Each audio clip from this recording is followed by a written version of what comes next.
नीलाम्बुजश्यामलिकोमलांगम लोकाभिरामम रणरंगधीरम। राम राम मित्रों, जय हिंद। आज हम चर्चा करते हैं सनातन प्रेमियों के लिए, क्या पूरे विश्व में जो भी सज्जन प्रवृत्ति के लोग हैं, अच्छे लोग हैं, उन सभी के लिए श्री रामचरितमानस एक महत्वपूर्ण ग्रंथ है, जो कि मर्यादा पुरुषोत्तम श्री रामचंद्र जी के जीवन पर आधारित है, जिन्होंने माँ की आज्ञा को मानने के लिए, पिता की आज्ञा को मानने के लिए अपना राज सिंहासन तक त्याग दिया और अपने भरत जैसे भाई के लिए अपना सब कुछ न्यौछावर कर दिया। तो ये एक भ्रातृत्व प्रेम, एक दूसरे के साथ प्रेम, पारिवारिक समरसता बनाने की एक मिसाल थी। इसीलिए आज हजारों वर्ष बाद भी हम भगवान श्री राम को याद करते हैं। उनको मर्यादा पुरुषोत्तम राम कहा जाता है, जिनसे कि हम सभी लोग एक शिक्षा ग्रहण करते हैं कि हमें अपने स्वार्थ में नहीं जीना चाहिए, परहित में जीना चाहिए। जब तक हम दूसरों के लिए अच्छा नहीं सोचेंगे, समाज के लिए अच्छा नहीं सोचेंगे, तब तक हम अच्छे नहीं हो सकते हैं। ये चर्चा हम इसलिए क्यों कर रहे हैं, क्योंकि आज समाज में छोटी छोटी चीज़ों के लिए बहुत ही बड़ा अनर्थ हो जा रहा है। एक एक हाथ बीते के लिए भाई भाई को मार दे रहा है, परिवार में दूरी बनती चली जा रही है छोटी छोटी चीज़ों के लिए, जबकि सब कुछ यहीं छूट जाएगा। कोई राजा, कोई कितना प्रतापी क्यों ना हो, कोई भी कुछ चीज़ें यहाँ से धरती से साथ लेकर के नहीं गया। तो आज मैं इसी पर, तो श्री रामचरितमानस जैसा महत्वपूर्ण ग्रंथ है, वास्तव में पूरे विश्व में नहीं है।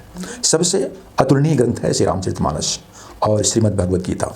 और इस ग्रंथ को विश्व के अनेक भाषाओं में अनुवाद भी किया गया है, जिससे कि जो भी सज्जन प्रवृत्ति के लोग हैं, अच्छे लोग हैं, वे इससे फ़ायदा भी उठा रहे हैं, इससे लाभ भी ले रहे हैं। इसमें जीवन जीने की एक कला को प्रदर्शित किया गया है। तो मित्रों, इस रामचरितमानस का एक प्रसंग का आज मैं वर्णन कर रहा हूँ आपके सामने, जिसके सुनने से मनुष्य के शारीरिक कष्ट दूर हो जाते हैं।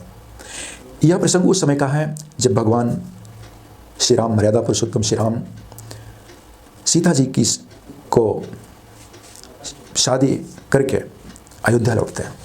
माँ सीता, जो कि साक्षात माँ लक्ष्मी की अवतार थी, घड़े से प्रकट हुई थी, पृथ्वी से प्रकट हुई थी, तो उनसे उनका विवाह हुआ धनुष भंजन के बाद। जैसा कि आप सभी लोग जानते हैं, ये जन जन में प्रचलित है।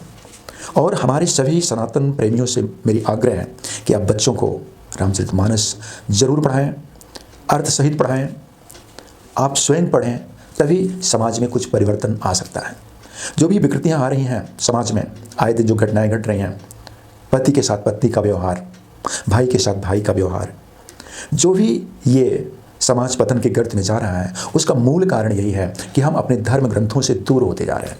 तो हमें अपने धर्म ग्रंथों का ज्ञान होना चाहिए और उससे शिक्षा लेनी चाहिए, और हमेशा हमें अच्छा सोचना चाहिए और अच्छा करने का प्रयास करना चाहिए।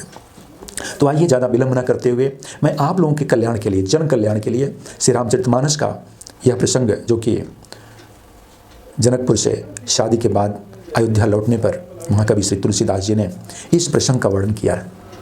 सर्वप्रथम महाकवि तुलसीदास जी भगवान श्री राम और माँ सीता की वंदना करते हुए लिखते हैं, नीलाम्बुजश्यामलिकोमलांगम सीता समारोपितवान् भांगम पाणो महासा यकचारुचापम नमामि रामम रघुवंशनाथम लोकाभिरामम रणरंगधीरम राजीवनेत्रम रघुवंशनाथम कारुण्यरूपम करुणाकरंतम श्रीरामचंद्रम शरणं प्रपद्ये।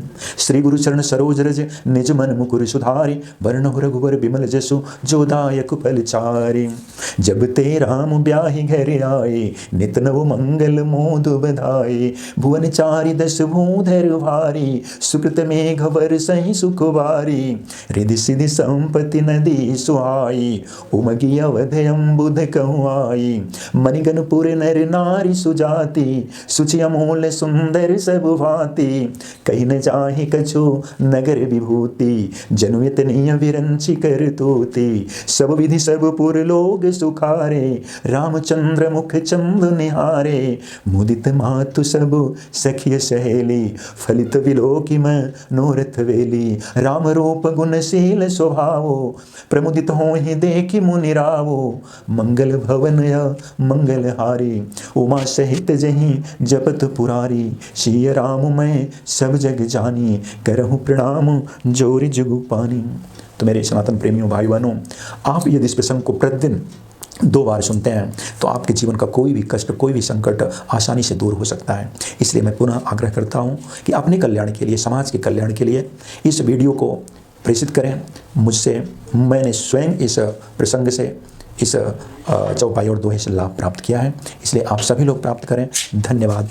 राम राम, जय हिंद।